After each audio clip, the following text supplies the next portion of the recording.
C'était l'événement cinéma de la journée. On connaît enfin la liste des films sélectionnés pour le 77e Festival du film de Cannes. Thierry Frémaux, son délégué général, les a présentés. Alors que retenir de cette sélection? D'abord, c'est un peu le retour des habitués, on va presque dire des vieux de la vieille, à commencer par Francis Ford Coppola. À 85 ans, le réalisateur américain revient avec le film, dit-il, de sa vie, Mégalopolis, un film où une équipe d'architectes va tenter de reconstruire une ville après un cataclysme, une œuvre à 100 millions de dollars. Francis Ford Coppola avait déjà gagné 2 palmes d'or, dont Apocalypse Now en 1979. C'est aussi le retour de Paul Schrader qui vient présenter Au Canada, un film avec Richard Gere et Uma Thurman. Le retour aussi de David Cronenberg qui vient présenter un film sur le deuil, où on va retrouver Vincent Cassel et Diane Kruger. Autre habitué de la croisette, Christophe Honoré. Cette fois, il revient avec Marcello Mio, un film avec Chiara Mastroianni qui va marcher dans les pas de son père. On y retrouvera également Benjamin Biolay et Catherine Deneuve.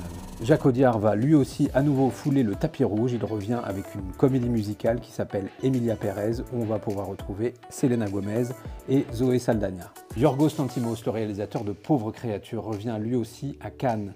Cette fois, il défend Kinds of Kindness avec son actrice fétiche Emma Stone, mais aussi Willem Dafoe que l'on avait déjà vu dans Pauvres créatures. Du côté des Français, voilà que Gilles Lellouche arrive cette fois en compétition. On l'avait vu hors compétition avec Le Grand Bain.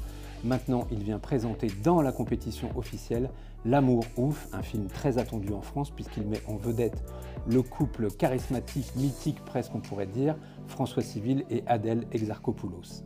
Certes, la présidente du jury, Greta Gerwig, à qui l'on doit Barbie, la maîtresse de cérémonie, Camille Cotin, sont des femmes engagées, des femmes de combat, mais on peut retenir que sur ces 19 films pour l'instant présentés dans la sélection officielle, seulement 4 ont été réalisés par des femmes.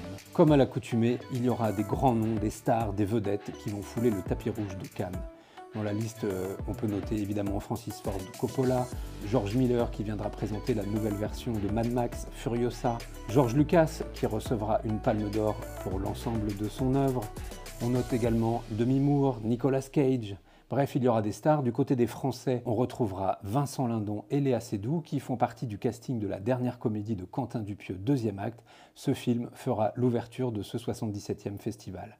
Bref, il y aura des stars, des grands films, de la réflexion, des paillettes, du glamour. On attend le 14 mai avec impatience.